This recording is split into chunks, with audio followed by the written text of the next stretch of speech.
Alhamdulillahilladzi anzala as-sakinata fi qulubil mu'minin liyazdadu imanan ma'a imanihim. Ashhadu an la ilaha illallah wahdahu la syarikalah wa ashhadu anna Muhammadan abduhu wa rasuluhu la nabiyya ba'dah. Allahumma salli wa sallim ala rasulillahil karim Sayyidina wa syafi'ina wa maulana Muhammadin sallallahu alaihi wasallam wa ala alihi wa ashabihi wa man tabi'ahum bi ihsanin ila yaumiddin. Faya ibadallah, usikum wa nafsi bitaqwallah faqad fazal muttaqun. Faqala Allah ta'ala fil Qur'anil Karim, A'udzu billahi minasy syaithanir rajim. Bismillahirrahmanirrahim.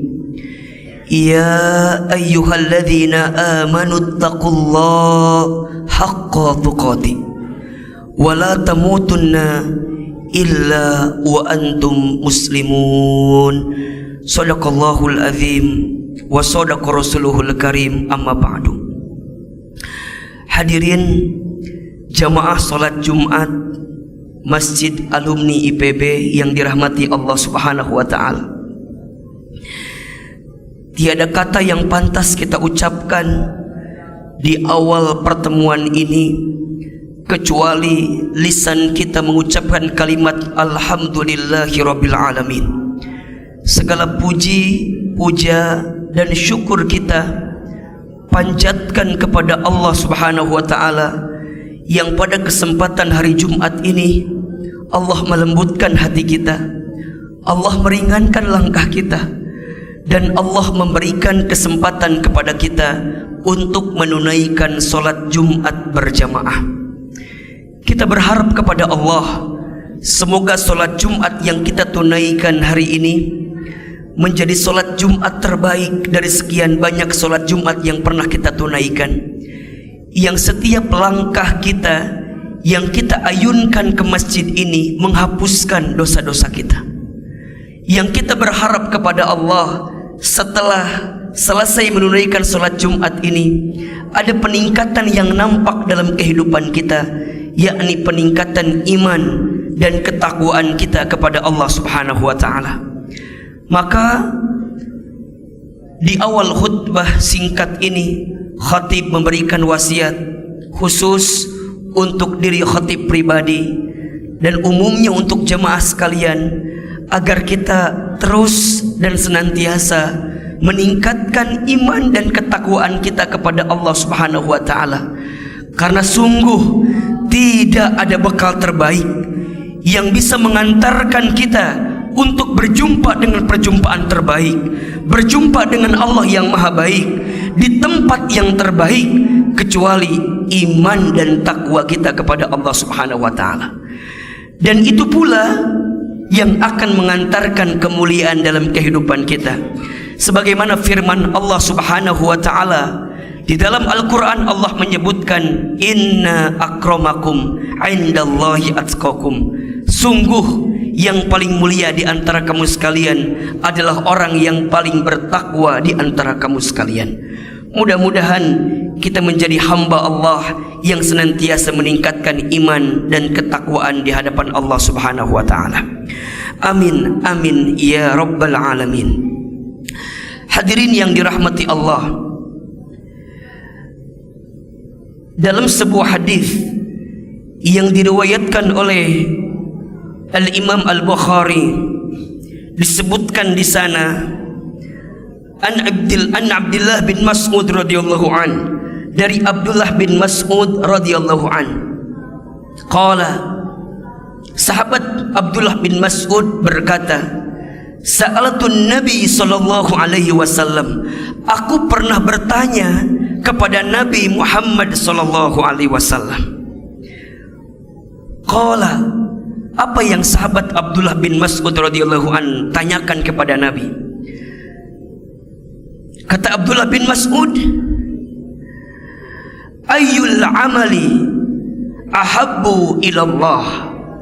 Ya Rasulullah, amal apa yang paling dicintai oleh Allah? Amal apa yang paling dicintai oleh Allah? Qala, kemudian Rasulullah SAW menjawab, setidaknya ada 3 amalan yang paling dicintai oleh Allah. Yang pertama, as-salatu ala waktiha, solat pada waktunya. Qala thumma ay, kemudian sahabat Abdullah bin Mas'ud bertanya lagi, ya Rasulullah, kemudian apa lagi? Qala, Rasul menjawab, thumma birrul walidain, berbuat baik kepada orang tua. Qala thumma ay, kemudian sahabat Abdullah bin Mas'ud radhiyallahu an bertanya lagi, kemudian apa lagi ya Rasulullah? Qala, Rasul kemudian menjawab, al jihadu fi sabilillah, berjihad di jalan Allah. 3 amalan yang paling dicintai oleh Allah berdasarkan hadis yang disebutkan di atas. Yang pertama, sholat pada waktunya. Yang kedua, berbuat baik kepada orang tua. Dan yang ketiga, jihad di jalan Allah. Mari kita bahas satu persatu. Yang pertama, amalan yang paling dicintai oleh Allah adalah sholat pada waktunya. Ustaz Hilman, kenapa harus sholat? Perhatikan dengan iman.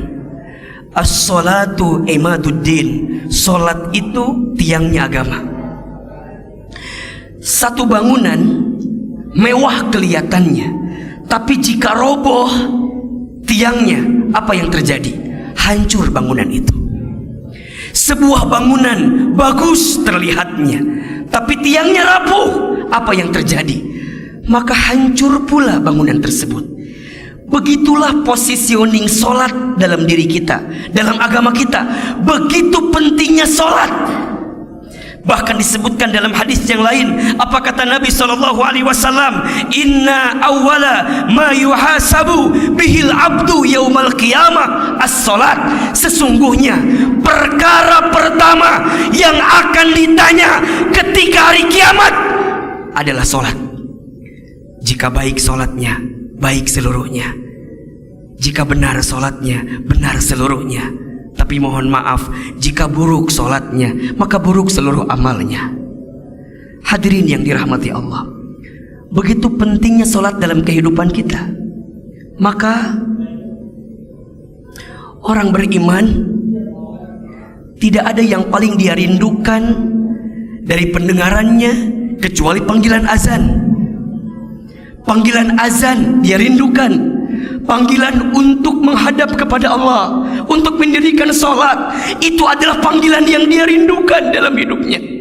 Maka setiap detak-detik, setiap waktu, setiap saat yang Allah anugerahkan kepada dirinya, hakikatnya adalah waktu di antara sholat ke sholat, sholat ke sholat. Kalau bukan sholat ke sholat, berarti sholat dan disolatkan. Itulah waktu yang dirindukan dalam hidupnya. Hakikatnya hidup kita hanyalah menunggu waktu sholat dan waktu disolatkan. Tadi pagi kita sholat subuh, kemudian nanti siang kita sholat zuhur. Kita bekerja, kita nunggu sholat asar, kemudian kita kerja lagi, nunggu waktu maghrib, kemudian rehat, nunggu waktu isya, kemudian istirahat, nunggu waktu subuh. Itu yang kita rindukan dalam kehidupan. Kalau tidak bertemu dengan waktu sholat, maka saatnya kita bertemu dengan waktu disolatkan. Maka sholat bagi seorang hamba yang beriman adalah pintu kebaikan. Sholat adalah pintu jalan keluar. Sholat adalah pintu pertolongan. Sholat adalah pintu ampunan. Sholat adalah pintu kemudahan. Sholat adalah pintu ketenangan. Bahkan dengan sholat dia paham bahwa itu adalah pintu rizki terbaik untuk dirinya. Maka hadirin yang dirahmati Allah, Nabi SAW mengingatkan kepada kita, barang siapa yang menjaga sholat dalam hidupnya, kanat 'alaiha nuron wa burhanan wa najatan fi yaumil qiyamah, maka orang tersebut akan mendapatkan cahaya, orang tersebut akan mendapatkan penerangan, akan mendapatkan petunjuk, dan orang tersebut akan mendapatkan keberhasilan ketika nanti hari kiamat. Maka hadirin yang dirahmati Allah, ingin bahagia hidup kita, jaga sholat kita. Ingin mulia hidup kita, jaga sholat kita. Ingin lebih baik kehidupan kita, maka perbaiki sholat kita. Karena saat kita memperbaiki sholat, di saat itu Allah subhanahu wa ta'ala akan perbaiki kehidupan kita. Maka mohon maaf lahir dan batin, jika ada di antara hadirin sekalian yang mungkin siang ini sedang punya masalah, sedang punya persoalan, sedang punya kesulitan, maka jemput pertolongan Allah itu dengan sholat. Sebagaimana Allah berfirman dalam Al-Quran, ya ayyuhalladzina amanu ista'inu bis-sabri was-shalah innallaha ma'as-sabirin. Wahai orang-orang yang beriman, minta tolonglah engkau kepada Allah dengan sabar dan sholat. Sesungguhnya Allah bersama dengan orang-orang yang sabar. Maka hadirin yang dirahmati Allah, jangan pernah tinggalkan sholat. Hadirin yang dirahmati Allah, jangan pernah lalaikan sholat. Jangan pernah akhirkan sholat. Karena saat kita mampu menjaga sholat, Allah akan jaga kehidupan kita. Kalau kita bisa memperbaiki kualitas sholat kita, maka Allah akan perbaiki kehidupan kita. Dan ini menjadi amalan yang sangat dicintai oleh Allah subhanahu wa ta'ala. Naik level lagi, sholat di awal waktu. Naik level lagi, bukan hanya yang wajib, tambahin dengan yang sunnah. Misal sholat tahajud. Sholat tahajud itu sholat yang akan mengantarkan kemuliaan kepada diri seseorang.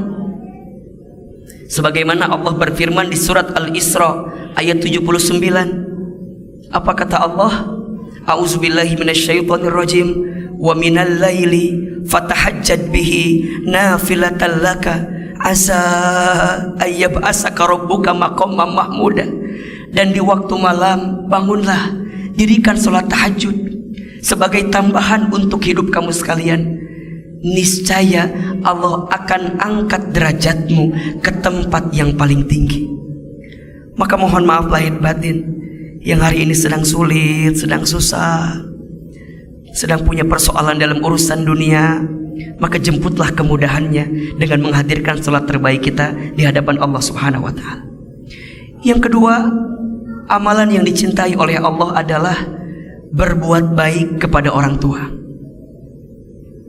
Hadirin yang dirahmati Allah, Rasulullah SAW berpesan kepada kita, ridullah fi ridul walidain wa sukhtullah fi sukhtil walidain. Ridhonya Allah ada pada ridhonya orang tua, murka bencinya Allah ada pada murka bencinya orang tua.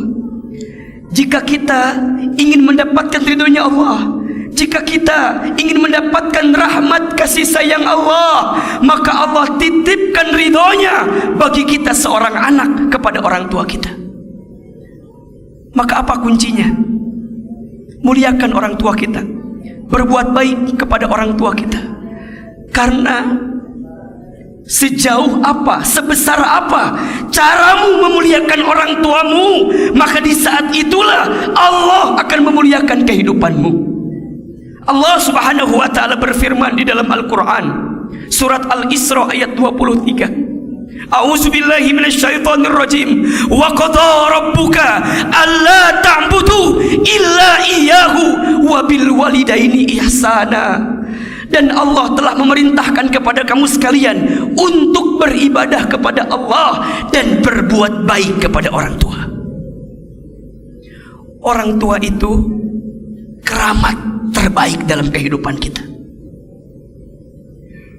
Ingin pekerjaanmu mudah, muliakan orang tuamu. Ingin bisnismu lancar, muliakan orang tuamu. Ingin rizkimu berkah, jemput keberkahannya dengan berbuat baik kepada orang tua. Demi Allah, tidak akan pernah sulit, tidak akan pernah susah, tidak akan pernah miskin seorang anak yang bisa memuliakan kedua orang tuanya. Kenapa? Karena Allah yang melindungi dirinya. Bahkan disebutkan dalam hadis yang lain, apa kata Nabi SAW? Rogim anfu, celaka menyesal, celaka menyesal, celaka menyesal. Siapa? Mereka yang masih bertemu dengan kedua orang tuanya, baik salah satunya ataupun keduanya, tapi mereka tidak bisa mendapatkan surga. Kenapa? Karena mereka lupa untuk berbuat baik kepada orang tuanya. Maka hadirin yang dirahmati Allah, jika kita masih punya orang tua, hormati mereka, muliakan mereka. Wabil khusus ibu kita. Kenapa Ustadz? Iya, satu kali ada seorang sahabat yang bertanya, ya Rasulullah, kepada siapakah aku harus berbuat baik? Rasul menjawab, ummuka kepada ibumu. Kemudian ummuka kepada ibumu. Kemudian ummuka kepada ibumu. Kemudian summa abuka kepada bapamu. Ibu disebutkan 3 kali, ayah disebutkan 1 kali. Mengapa? Karena ada pengorbanan ibu yang tak dilakukan oleh seorang ayah. Kalau saya seringkali menyebutkan, ada 5 air yang seorang ibu keluarkan untuk anaknya yang tidak akan bisa digantikan oleh anaknya. Yang pertama, air ketuban saat ibu mengandung anaknya. Yang kedua, air darah saat ibu melahirkan anaknya.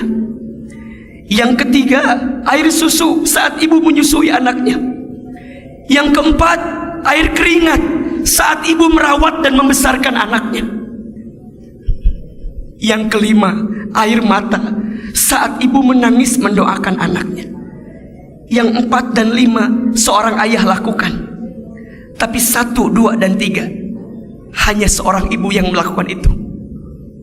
Maka hadirin yang dirahmati Allah, jika kita masih punya orang tua, hormati orang tua kita, muliakan orang tua kita, dan mohon maaf lahir dan batin jika hidup kita hari ini menemukan kesempitan, kesulitan. Coba evaluasi, mungkin ada perbuatan kita yang pernah menyakiti orang tua kita, dan itulah yang mengantarkan kekecewaan dalam kehidupan kita. Ustadz Hilman, bagaimana kalau orang tua kita sudah wafat? Bisakah kita berbuat baik? Bisa. Ada 3 yang dirindukan oleh orang tua yang sudah meninggal dari anaknya. Yang pertama, orang tua merindukan doa, wabil khusus istighfar anaknya untuk orang tuanya. Yang kedua, orang tua merindukan kebaikannya dilanjutkan oleh anaknya yang masih hidup. Artinya apa? Orang tua ingin sekali anaknya soleh, orang tua ingin sekali anaknya baik.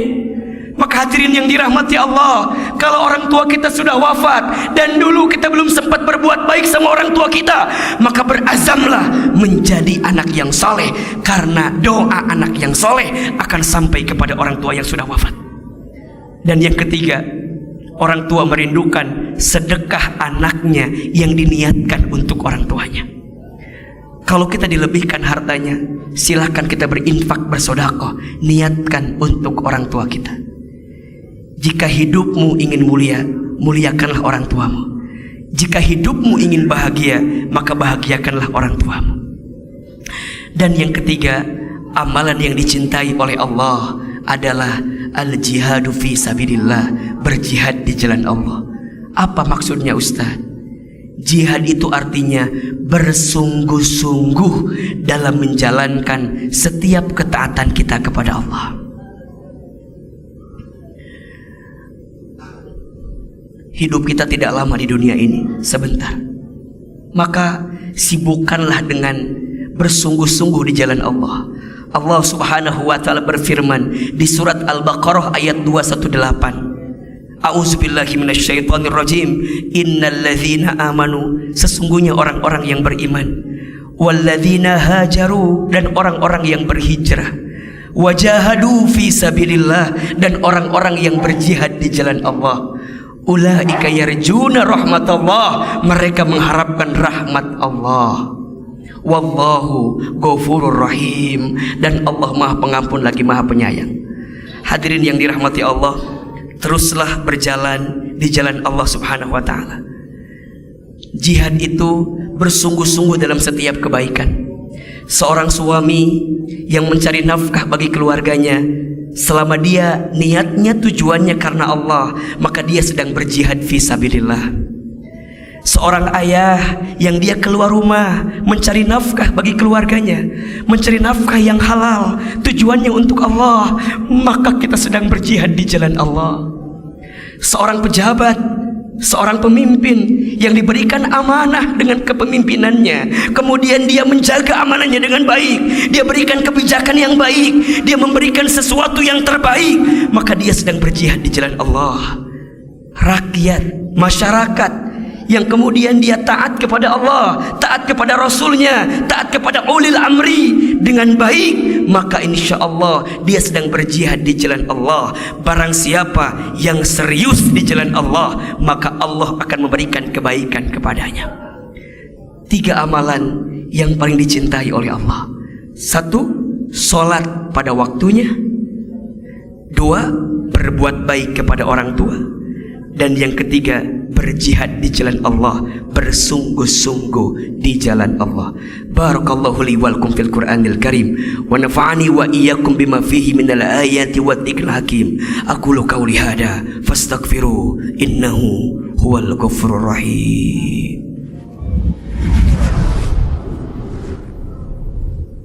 Alhamdulillahi rabbil alamin. Alhamdulillahilladzi arsala rasulahu bil huda wa dinil haqq liyudhhirahu 'ala dini kullihi wa kafa billahi syahida. Asyhadu an la ilaha illallah wahdahu la syarikalah wa asyhadu anna Muhammadan abduhu wa rasuluhu la nabiyya ba'dah. Allahumma shalli 'ala sayyidina Muhammadin wa 'ala alihi wa ashabihi ajma'in. Faya ibadallah usikum wa nafsi bitaqwallah faqad fazal muttaqun. Ya ayyuhalladzina amanu taqullaha haqqa tuqatih wa la tamutunna illa wa antum muslimun. Shadaqallahul azim. Amma ba'du. Hadirin yang dirahmati Allah, saat ini kita sedang berada di bulan Rajab. Berarti kurang lebih sekitar 36 hari lagi kalau tidak salah kita akan berjumpa dengan bulan suci Ramadan. Maka tiada sikap yang kita hadirkan kecuali titi hari kita, tata waktu kita untuk nanti mempersiapkan bekal terbaik kita untuk bisa berjumpa dengan bulan Ramadan.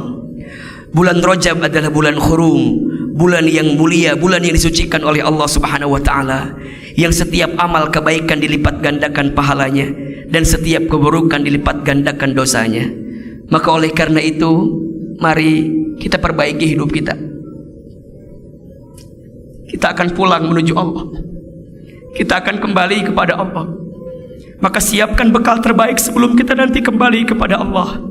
Di khutbah yang pertama tadi, khatib menyampaikan tentang 3 amalan yang paling dicintai oleh Allah. Kejar 3 amalan itu. 1, sholat. Sepulang dari sini, sesibuk apapun kita, jangan pernah meninggalkan sholat. 2, pulang dari sini, kalau kita masih punya orang tua, berbuat baiklah sama orang tua kita. Kalau kita pernah punya salah sama orang tua, minta maaf sama orang tua kita. Mungkin itu sebab faktor kenapa hidup kita sulit, mengapa hidup kita sempit. Tanyakan hati kita. Mungkin ada lisan kita yang pernah menggores luka di hati orang tua kita. Dan yang ketiga, bersungguh-sungguhlah di jalan Allah. Lakukan perintah Allah, tinggalkan larangan Allah, maka Allah akan berikan kebahagiaan kepada kita semua.